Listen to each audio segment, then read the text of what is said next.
This afternoon, I'll be making a presentation on aesthetic dimensions of the World Trade Center site, and then Brother Edward Wesley will be speaking on Franciscan responses to 9/11. I'd like to begin by thanking Tyler Perkins, who is a member of our honors program and majoring in English and philosophy, but he's also my student assistant, and he's going to help me with the images since we don't have a remote control, and we'll try to keep them before you as we go through this visual presentation. It is my intention this afternoon to attempt to offer a personal evaluation of some of the aesthetic dimensions of projects at the site of the former World Trade Center. With the opening in September of the memorial pools, almost all public and critical attention has understandably been devoted to this aspect of the site. But I will also address the Memorial Museum and the tower, now referred to as One World Trade Center.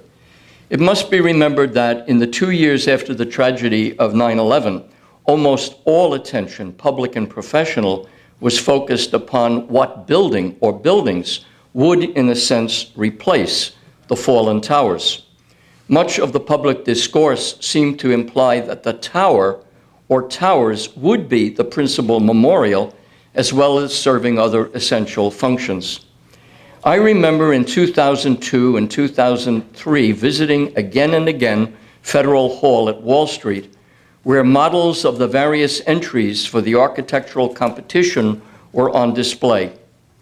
It must be remembered that there were notable architectural historians and urbanists who had predicted in the wake of 9/11 the end of the skyscraper as a viable form of architecture. Thus, many of the first competition models for the World Trade Center site were of modest buildings 30 to 40 stories in height, usually in clusters of 3 or 4. With time, the proposed models began to rise higher, some reminiscent of traditional skyscrapers, while others were most unusual in form. From the many submissions, there emerged one that stood out, in my opinion, and which seemed destined to be the final selection: a single tower designed by Daniel Libeskind and appropriately named the Freedom Tower. It was interesting in shape and silhouette and gained a certain ethereal quality as it ascended.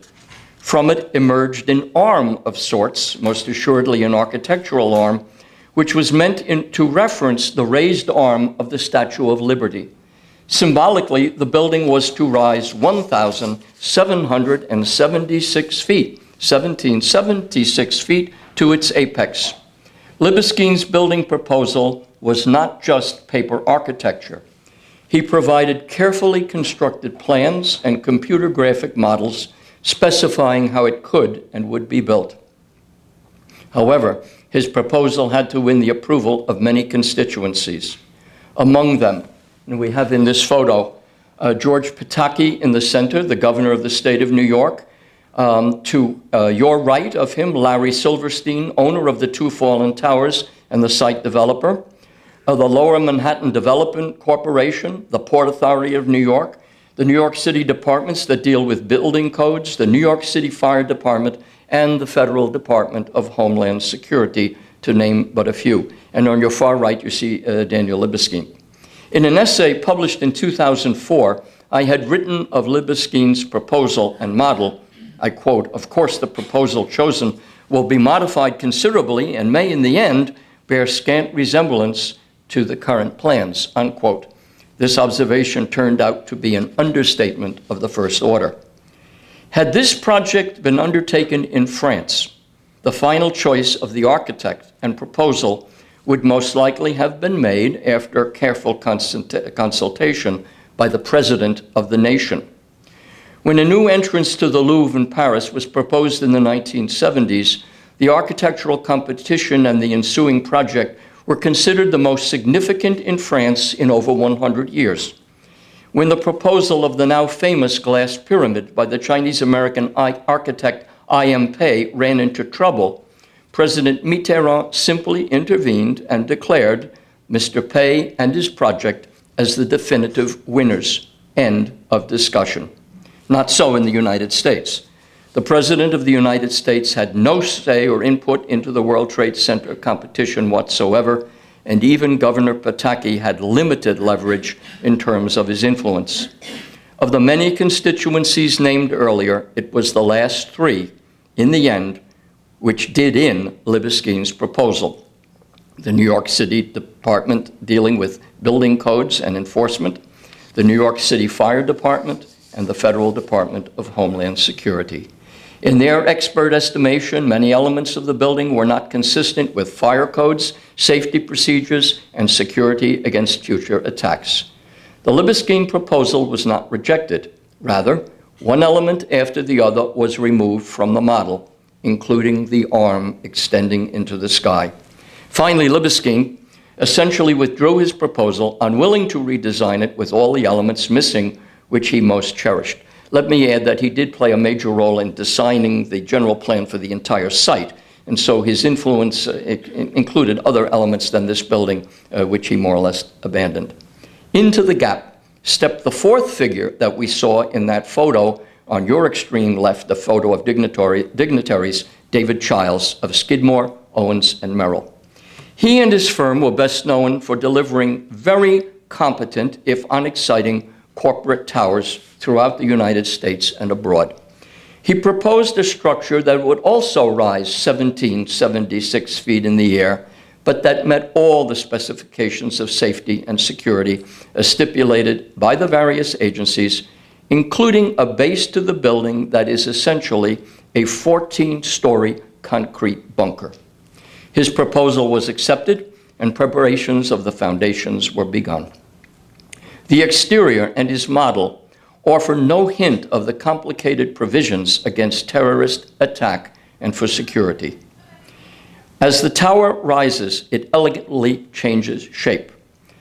The glass sheathing will reflect the sky throughout the day, as is evident in my photo taken on a very cloudy day. But even then, you can see already the reflection of the glass, of the sky in the glass.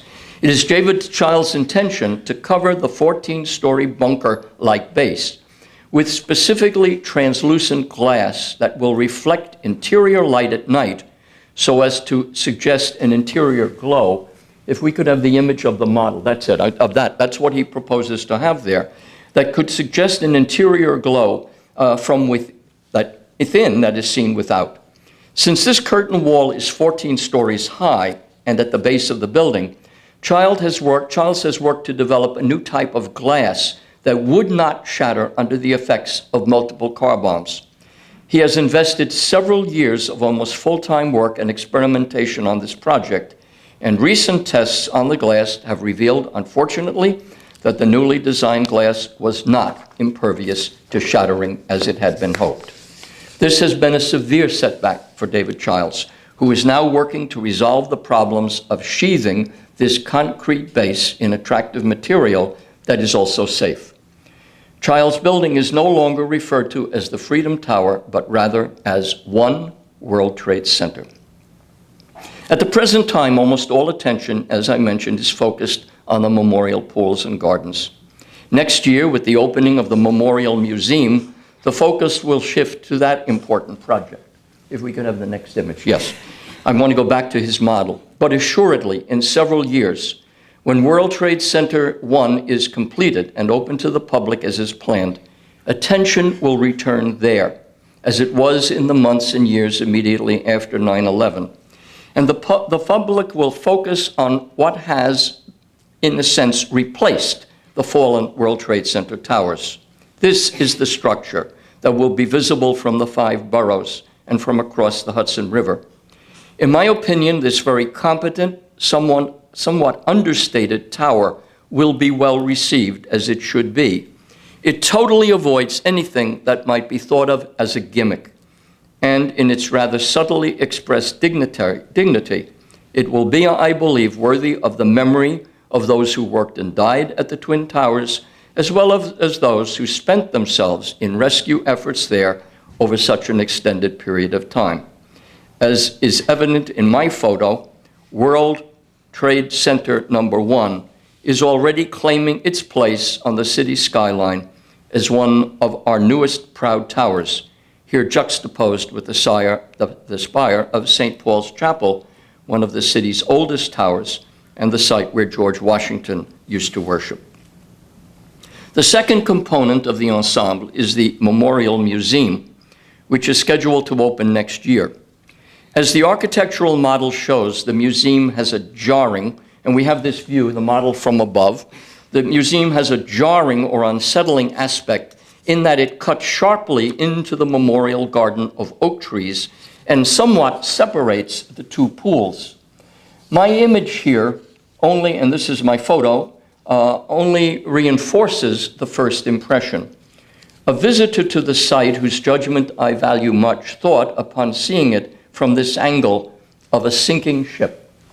Could we go back? That's the view, just for a moment. In looking at that view, he thought of it as a sinking ship.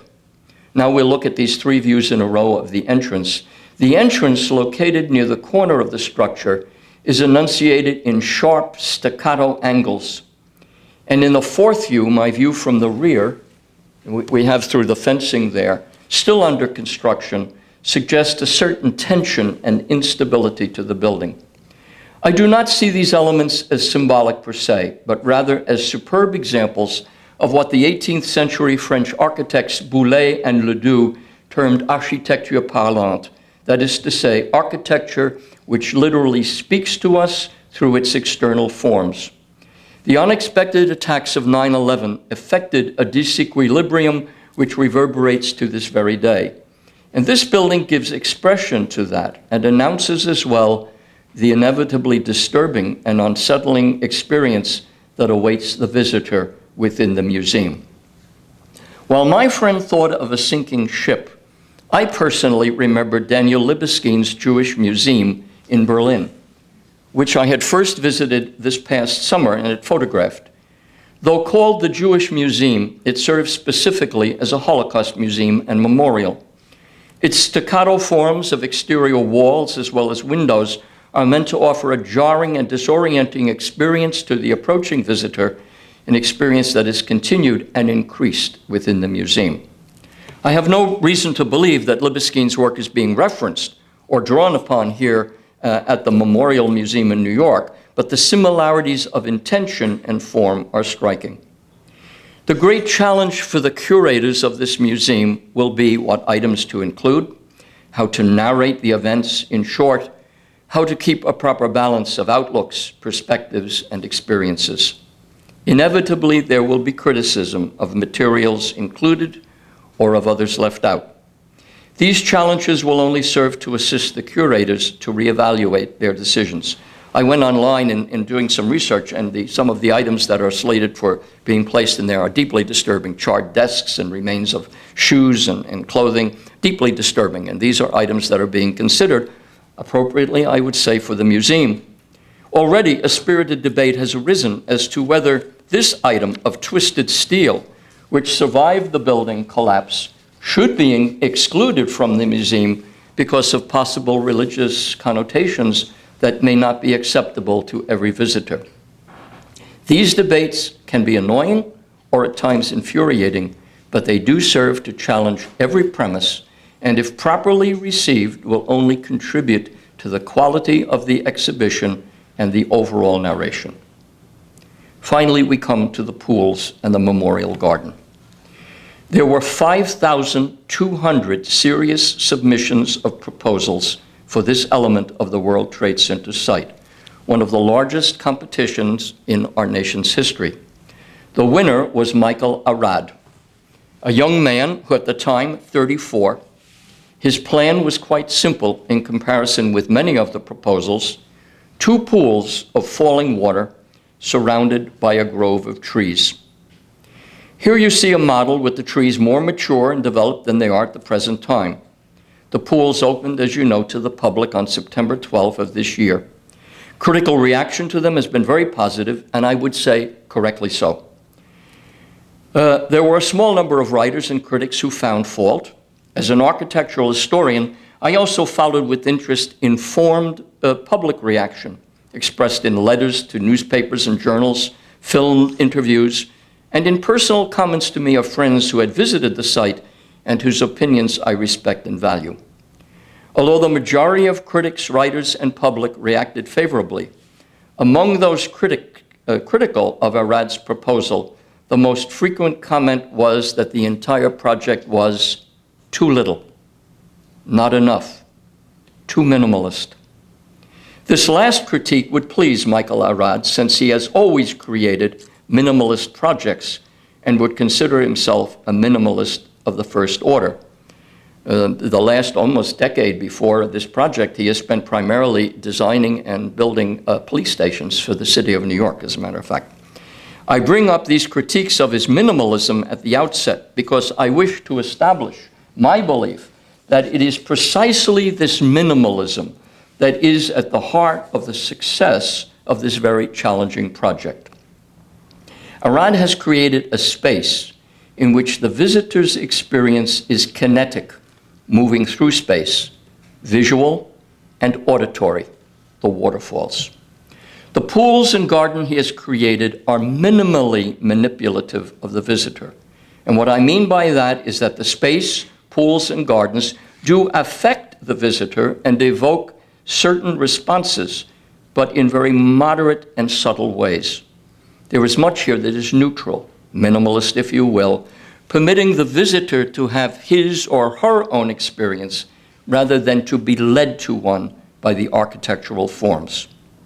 Thus, at these pools and in this grove, one visitor might grieve while another gives vent to suppressed anger or even bitterness.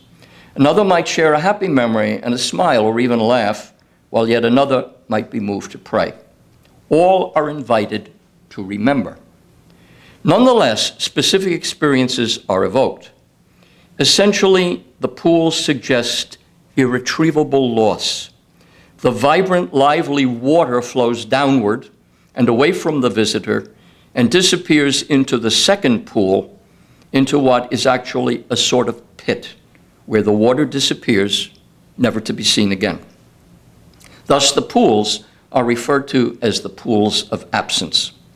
Secondly, the pools occupy the exact site or footprint of the two towers, one for each.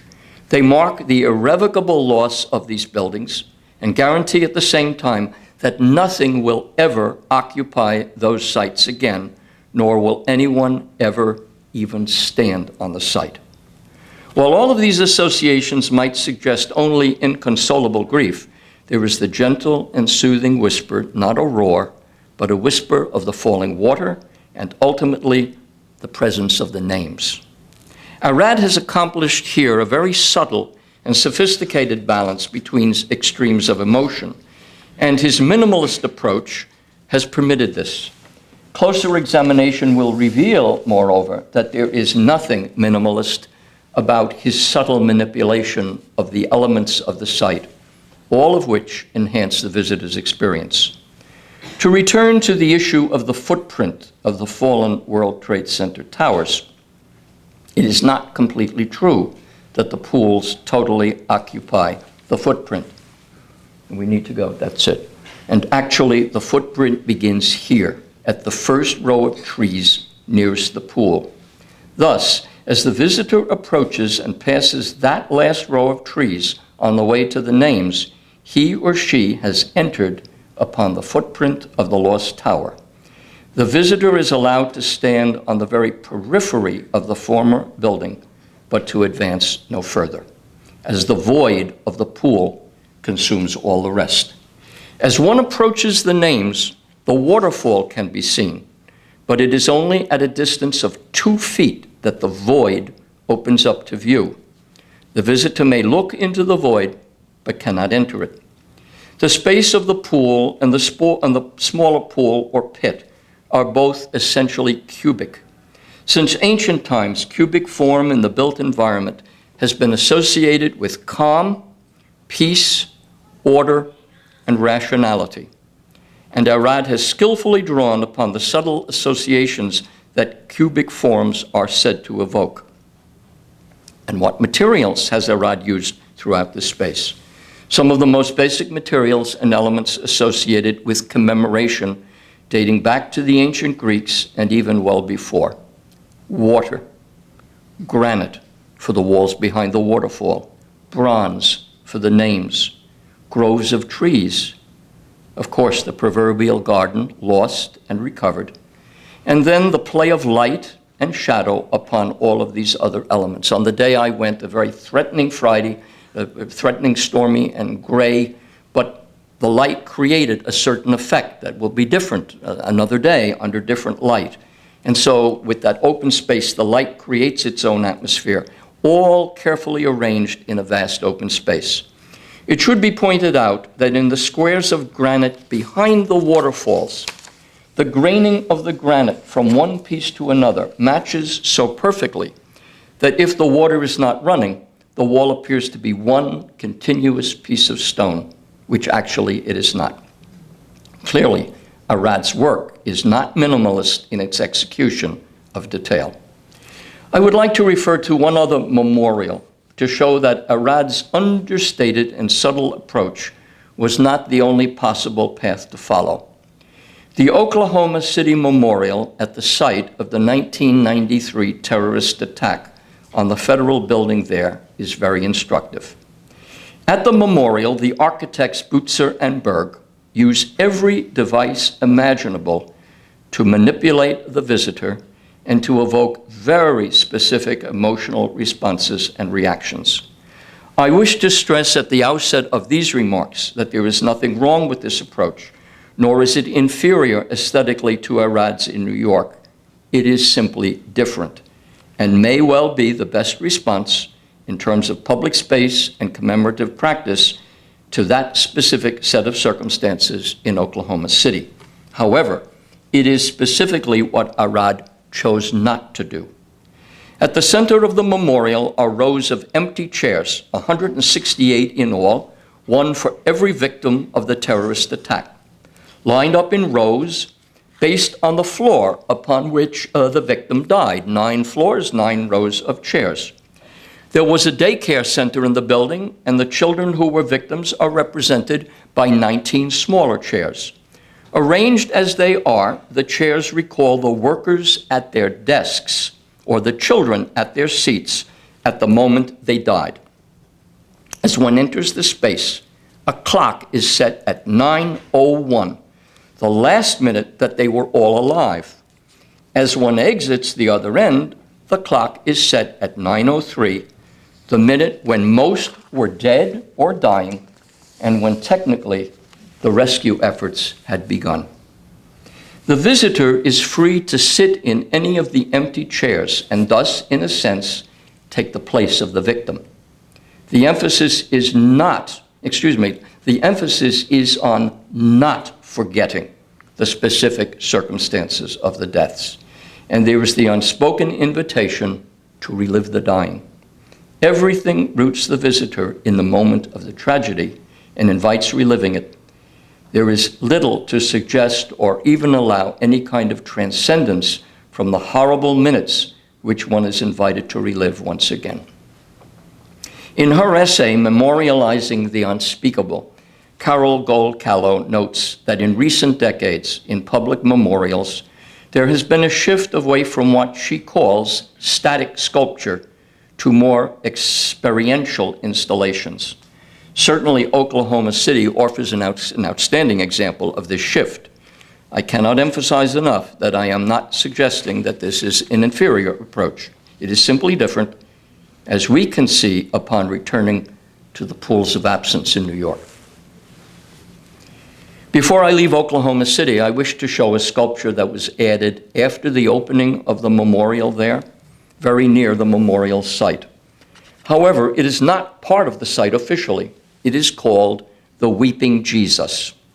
This sculpture was offered by a Roman Catholic church community whose church building, a very old one in Oklahoma City, was essentially destroyed by the blast of the federal building. The city accepted the offer and placed the figure right across from the entrance to the memorial. Most visitors consider it part of the original memorial. It is much visited, and one would say very well received by the public. This raises the question of sculptural representation at memorial sites and as a form of contemporary commemorative practice. I leave to your judgment whether the weeping Jesus adds or detracts from the Oklahoma City Memorial site. This is a difficult question and calls for a very personal judgment. However, I believe that some of the more informed criticism of Arad's proposal back in New York and his so-called minimalism mask a preference that there be a sculptural program at the World Trade Center site, something more visually concrete, if you will. I do not agree that sculpture is desirable there. However, there are those who will be satisfied by nothing less. A sculptural program is always a very difficult undertaking, particularly in the case of a mass tragedy such as this. I offer the example of sculptor Eric Fischl, who set out to capture in bronze the tragic deaths of some of the first victims at the World Trade Center, specifically those who had to jump out windows.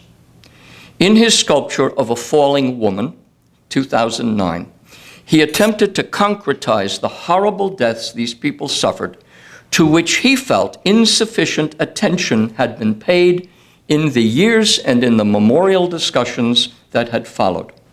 His intentions were beyond reproach. He used classical material, and we see the second image in the finished image, bronze, and through nude form attempted to elevate the victim to heroic level, not unlike a figure in ancient Greek sculpture. The managers of Rockefeller Center exhibited the sculpture on the mezzanine in what they hoped would become a permanent installation.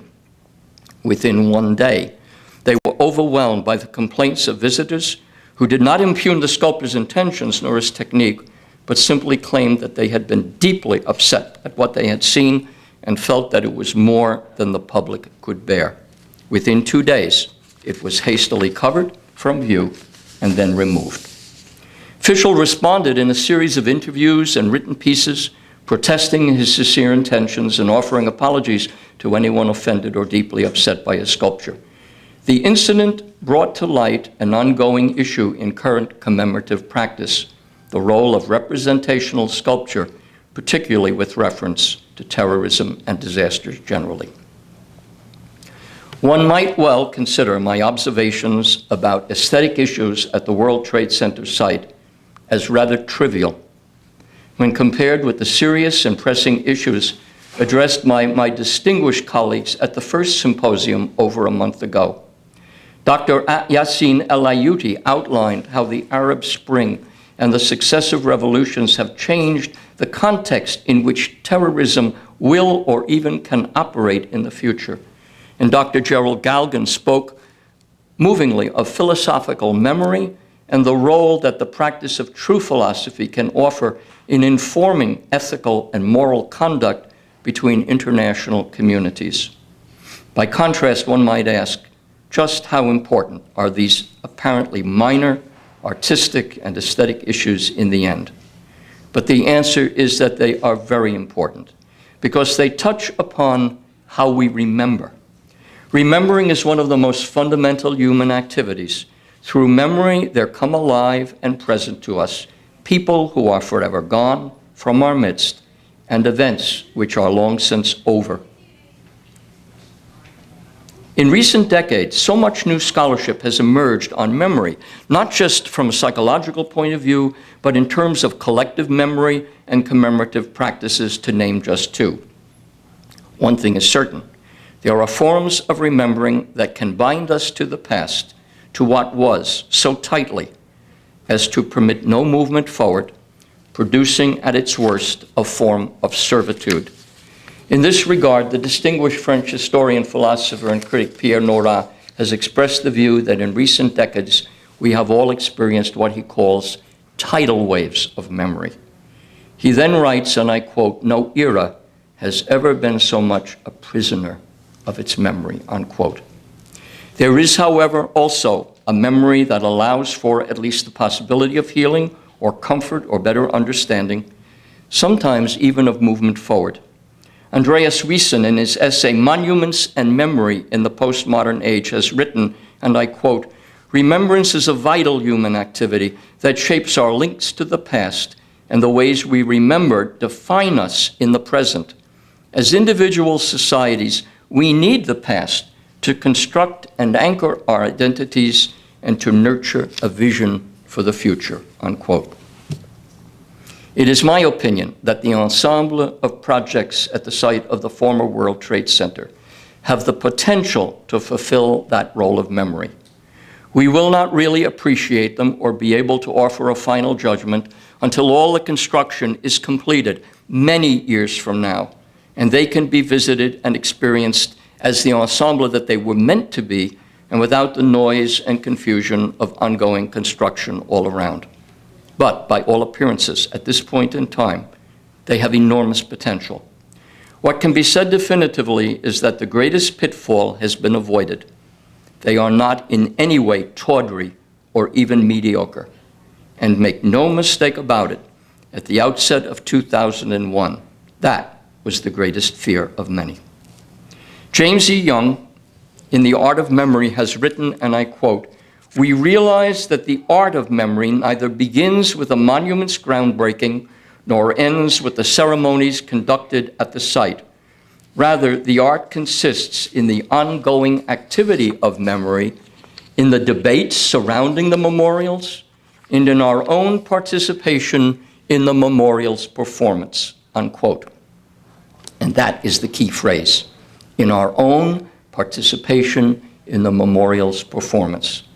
The ultimate evaluation and the final story of commemorative practice at the World Trade Center site will not come from critics or from architectural historians, but from the visiting public through their use of the site day in and day out, year after year. Thank you.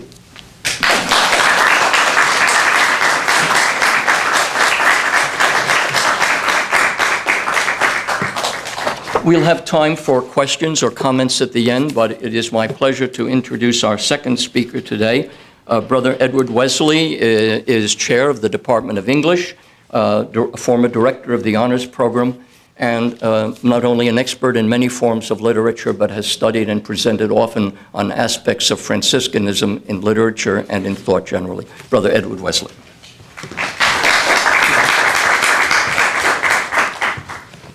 Good afternoon. I just would like to mention that there are booklets outside of texts that go with this talk. They're right on the table if you need one. Picking up with memory, I am thinking about and have thought about memory and Franciscanism, both of which seem to change depending upon fashion, depending upon how far you are from the memory. And so what I've done is organize this presentation around 4 events. An event in September of 2001, an event in the summer of 2003, one in October of 2005, and another in the spring of 2010. The first is, of course, September 11th. I remember, I live on Remsen Street, and I remember reading in the morning, Tuesday mornings I'm free, and it's one of those wonderful things about being an English professor that the institution pays you to read. And so I was reading, and I heard on the news that a plane had flown into the Twin Towers, and so I went up to the roof to take a look and had seen a stream of paper sparkling its way through the skyline. And I was to the back of the tower, so I did not see the impact of the planes on the towers. I stood there, not knowing quite what to do except to keep watching. And as I kept watching, the second plane flew into the tower. And I kept watching, and a tower collapsed. And then the other tower collapsed, and I didn't quite know what to do. How does one reflect on that? And what I did finally do was look for something that could help understand, perhaps, something of what had happened, something about the event itself.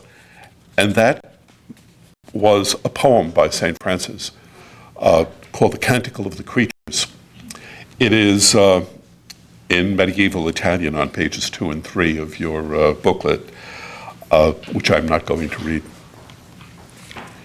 But the fact is that it is in the vernacular, and it was written in the vernacular as opposed to Latin, and therefore intended for common ears and for people to be able to read it. And it is a kind of message that involves us all in the intricacies of creation and the intricacies of our living together harmoniously. On page 4, it's in English. So I offer it as a reflection on September 11th, 2001. Most High, all-powerful, all good Lord, all praise is yours, all glory, all honor, and all blessing. To you alone, Most High, do they belong. No mortal lips are worthy to pronounce your name. All praise be yours, my Lord, through all that you have made. And first, my Lord, brother Sun, who brings the day and light you give to us through him. How beautifully is he, how radiant in all his splendor. Of you, Most High, he bears the likeness. All praise be yours, my Lord, through sister moon and stars. In the heavens you have made them bright and precious and fair. All praise be yours, my Lord, through brothers wind and air, and fair and stormy, all the weather's moods, by which you cherish all that you have made. All praise be yours, my Lord, through sister water, so useful, lowly, precious, and pure. All praise be yours, my Lord, through brother fire, through whom you brighten up the night. How beautiful he is, how gay, full of power and strength. All praise be yours, my Lord, through sister earth, our mother, who feeds us in her sovereignty and produces various fruits and colored flowers and herbs.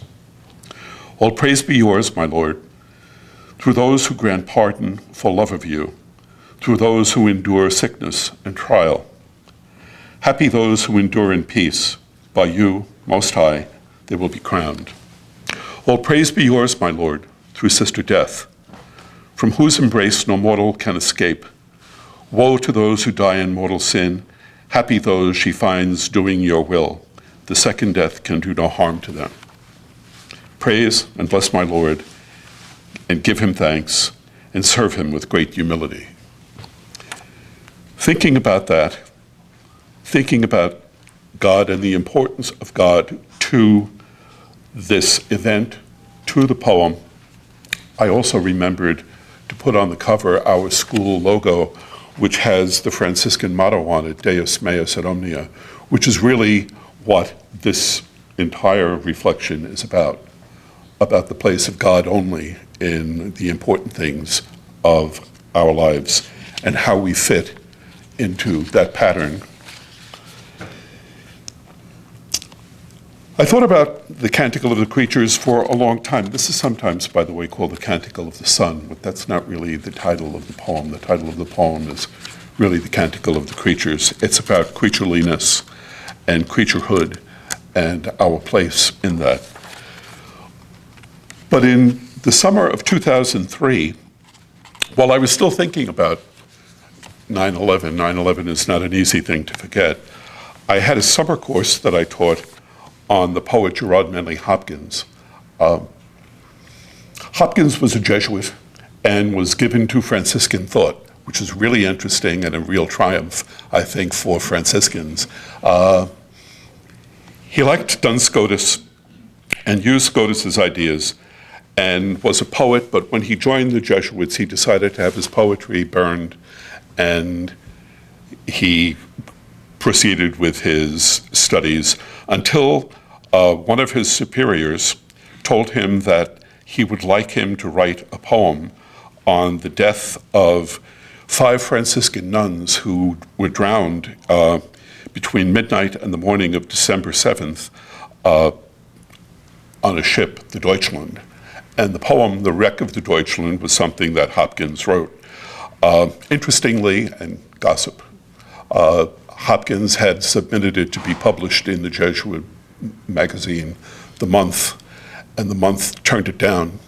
and said that it was impenetrable, that it couldn't be read, and they did not publish it, and they have apologized for the last 90 years that they did not do that.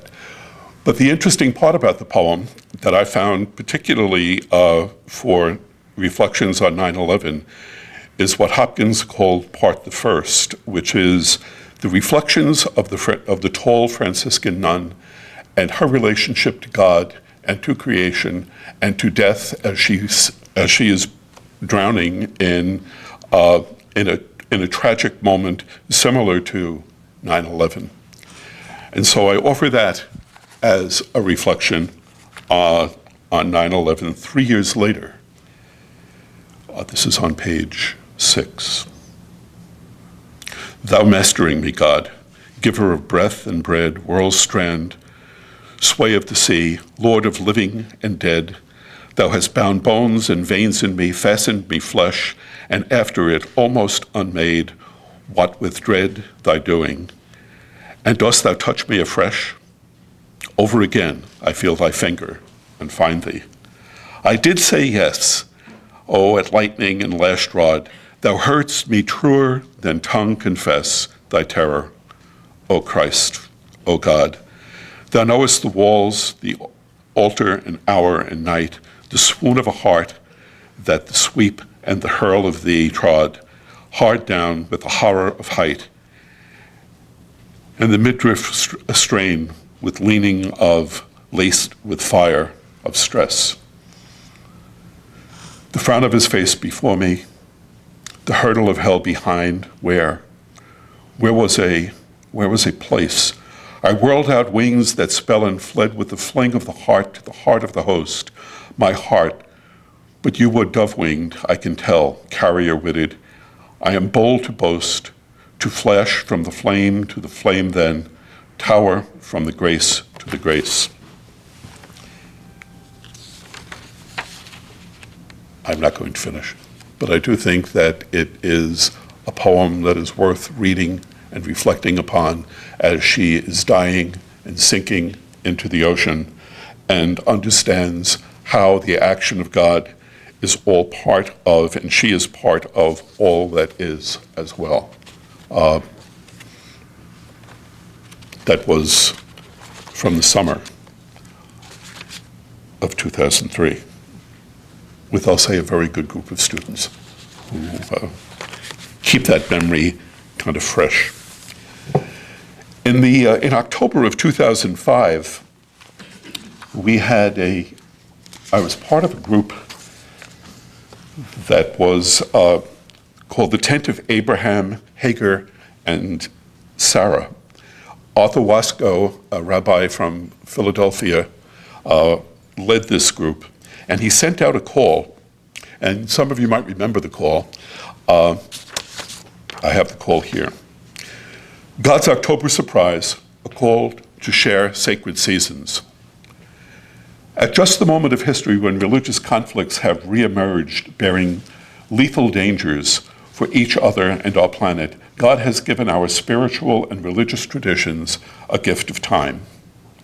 During October 2005, a rare confluence of sacred moments in many different traditions invites us to eat together, walk together, learn together, pray alongside each other, listen to each other, and walk together for peace, justice, human rights, and the healing of our wounded earth. We could do much during these sacred times, the sacred Muslim lunar month of Ramadan and the sacred Jewish lunar month of Tishri, which includes the High Holy Days, both begin October 3rd and 4th. October 4th is the feast of St. Francis of Assisi, and October 2nd is the worldwide Protestant Orthodox Communion Sunday. We could do much during these sacred times to heal our nation and the world as one unifying moment of our prayer and effort. We call on the communities of faith and ethics to observe a nationwide fast for reflection, repentance, reconciliation, and renewal from sunrise to sunset on October the 13th. And so at the invitation of one of the brothers in my congregation, I joined this group in New Jersey for a weekend of interfaith prayer and discussion, conversation, and was impressed by a number of things that I had not known. There too, I had been asked to present a Franciscan face to the interreligious group. And so I had discovered that Francis had gone to Damietta to convert the Sultan, Malik al-Kamil, who is the nephew of Saladin. And he went there in 1219. He stayed until 1220 and returned. He didn't convert the Sultan, but he came back changed. And one of the things that he did do was in 1224, they had predicted that another crusade, the Sixth Crusade, was going to start.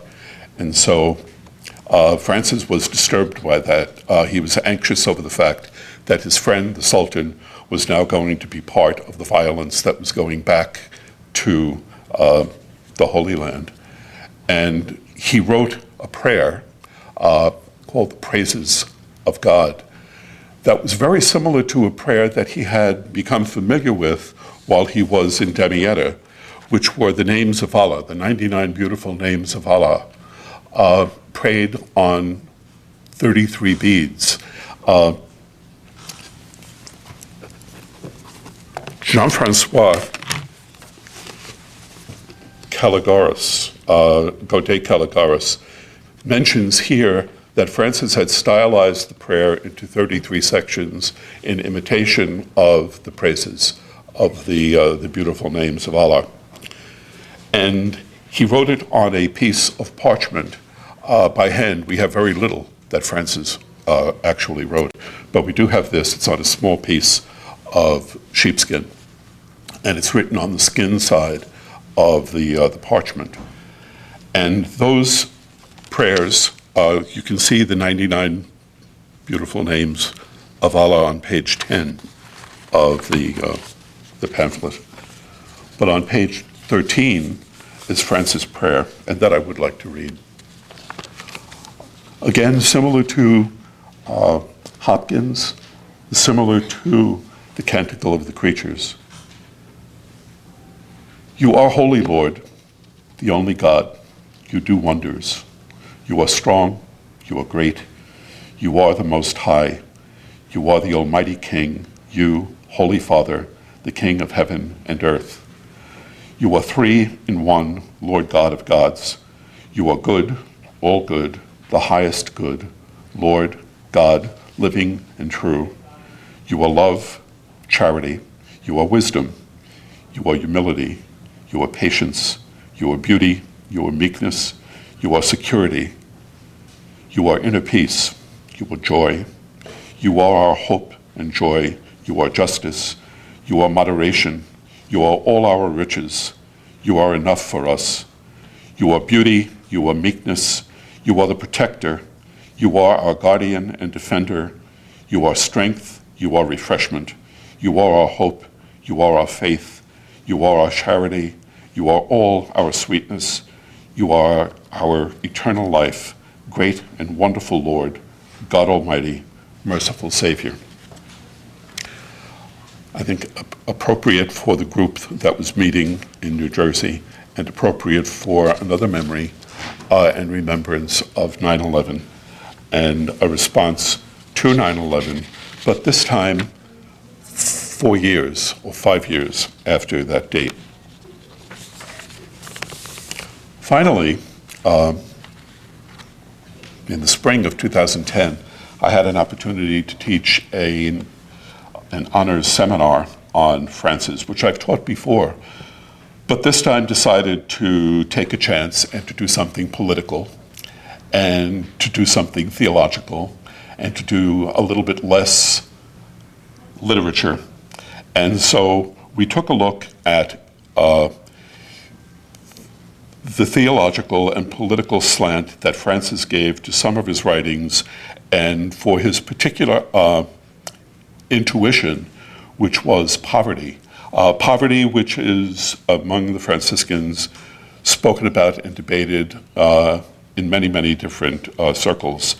However, this particular option, as I'm looking at it here on pages 14, 15, and 16, are responses to what Francis calls non-appropriation, to owning nothing. The rule of 1223 was written, Francis died in 1226, and so in 1221 he had submitted a rule which was rejected, and it was reworked into the rule of 1223, which received papal approbation. But between the years of 1223 and 1226, Francis had also given some opinions that people had copied down, and these opinions or insights were called admonitions, and there were 28 of them. He had also written a testament. He had also finished the Canticle of the Creatures, so his last years were productive.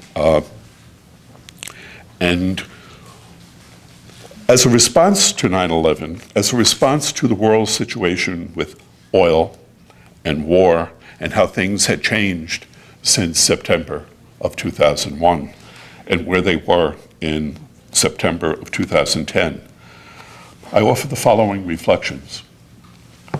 From the rule of 1223, in speaking about, Francis believed that any kind of ownership was something to be shunned and rejected, and he was, I think you'll see that he was quite firm here, that the friars are to appropriate nothing for themselves, and concerning the begging of alms and sick friars, let the friars appropriate nothing for themselves, neither house nor place nor anything, and as pilgrims and exiles in this age, let them go about for alms confidently, as one serving the Lord in poverty and humility, nor is it proper that they be ashamed to do so, since the Lord made himself poor in this world for us. This is that loftiness of most high poverty, which has established you, my most dear friars, as heirs and kings of the kingdom of heaven. Making you poor in things, it has raised you high in virtues. Looking at the entry for the rule on page 15, on the manner of, I'm sorry about that, serving and working.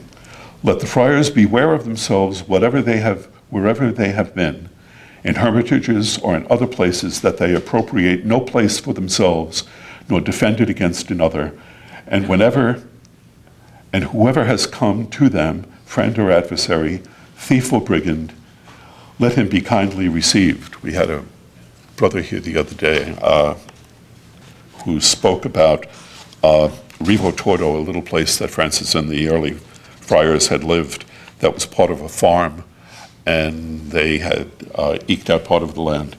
And when the farmer decided he wanted the land back, they just got up and left and went to the Porziuncolo, which was another small piece of land where they lived. But there was nothing worth fighting over, which is quite different from images that we have of the Twin Towers and images we have of the financial world in Lower Manhattan.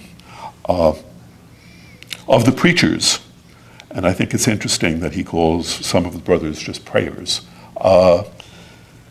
Whence I beseech in the charity which God is, all my friar preachers, prayers, workers, clerics, as much as lay brothers, that they strive to humble themselves in all things, not only to glory nor rejoice in themselves, nor to exalt themselves interiorly because of good words and deeds, indeed because of no good thing, which God does or says or works at any time in them and through them, according to what the Lord says, nevertheless, do not rejoice in this, that the spirits are subject to you.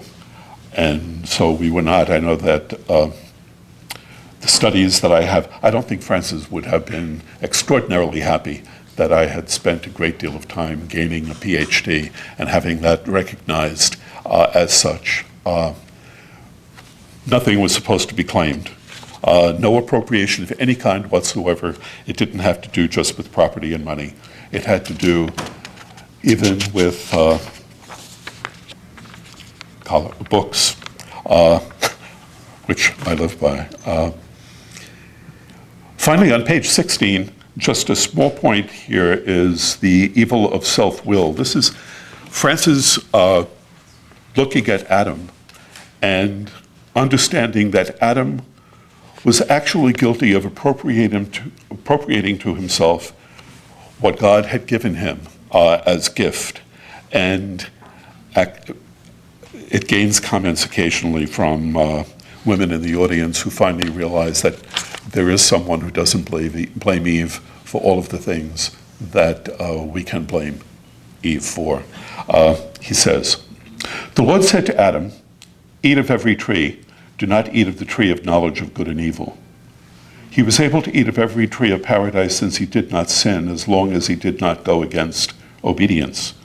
For the person eats of the tree of knowledge of good who appropriates to himself his own will, and thus exalts himself over the good things which the Lord says and does in him." You're welcome to read through these others. They all speak to non-appropriation and not taking upon ourselves the world. I know that the world would not work if we all did that, but it might be a happier place. Brother Leo, who was with Francis when he was writing down his praises of God on that small piece of parchment, was worried about all this. He didn't know if he could actually follow all of this, and Leo was a constant companion of Francis, and asked Francis what he might do for this. And so Francis flipped the parchment over, and on the other side, he wrote a prayer for Brother Leo to carry with him when he was going to listen to or read from the rule. And that prayer is how I would like to end. It's on page 14. A blessing given to Brother Leo. May the Lord bless you and keep you. May he show his face to you and be merciful to you. May he turn his countenance to you and give you peace. May the Lord bless you, Brother Leo. Thank you.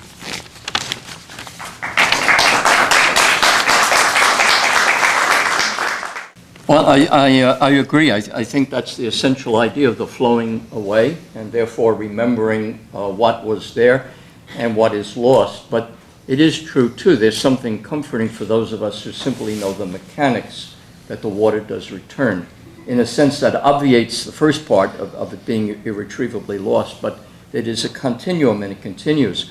What's interesting, I couldn't include everything, and I didn't realize it till I got there, that the water really starts right where you stand, that where the names are, there's a tray of water right there. You could, as you stand at the names, put your hands in and touch the beginning of the water, and then that moves out and then moves to become the waterfall. So that the water is so essential, it begins right where the names are and where you stand. And I would agree, that sense of irretrievable loss. And a good image, because even on my photos there, I couldn't call it a second pool, it's a pit. The darkness, you just see. And I liked your phrase, as if it went right to the center of the earth. And I think that the water and the movement of it is the heart. Everything else is secondary, I would agree. Something that I didn't mention was that Al-Ghazali has, I have a quote on how to practice the 99 beautiful names of Allah, and to repeat them and repeat them and repeat them until they become breath. They cease to be words that one has to remember. They just are you. And I thought that's exactly what happens to the Franciscan nun in the beginning of the Wreck of the Deutschland. She simply becomes God's breath. And what she says is what God is telling her to say. You know. I think the quality of the aesthetics assure that memory takes place, but that in some ways, with the pain, there's a certain assurance that they will not be forgotten, and it comes back to remembering. And I think the most striking is that wall of water. One has to see it. An engineer who worked on it had said that before they ran it, he was sure that it was going to be a deafening roar, simply because he had connected all of the pipes and he knew the volume of water. And on the first day they ran it and he went up, he said he was amazed that it was a whisper. And it is, despite all the construction noise and so forth, it doesn't dominate. So it's visually and in an auditory way very reassuring, without smoothing anything over and trying to be sanguine. It strikes that balance. I think definitely Maya Lin's was even more minimalist and, as we know, very much unexpected in a sense. She was very young in graduate school, and some of her own professors had their submissions in the competition, and or some of them appalled to find that one of their graduate students had won this. So for some it was her age, for others that she was still a student. There were those disturbed because of her ethnic background and that she was a woman, and all of this came together, and there was enormous resistance, which hasn't happened with Arad's. But I think she sort of led the way, because from my experience, it was the first truly minimalist memorial of that type that decided not to take a sculptural program, but to have the contact with the names and to be experiential. I saw it in the first spring after it opened. I don't know if it opened in the fall. And it went on a Saturday. I was in Washington.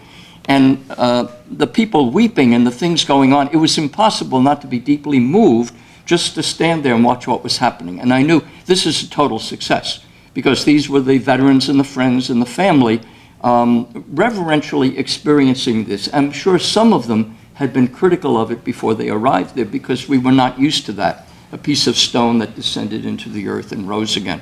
Utterly successful. And in a sense, even less than what we have at the World Trade Center site. But he went in a different direction. The other thing about it is that there were those who were not satisfied and, as you know, insisted on a sculptural program.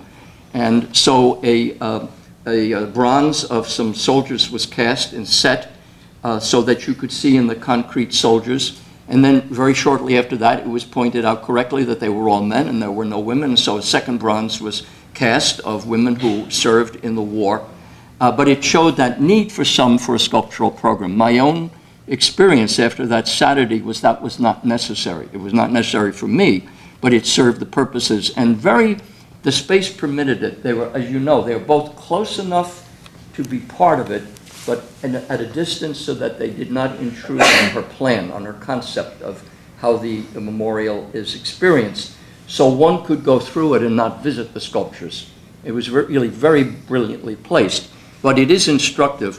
And it's my hope that there won't be the need for a sculptural program at that site in New York. There's a lot of room, and that could be done.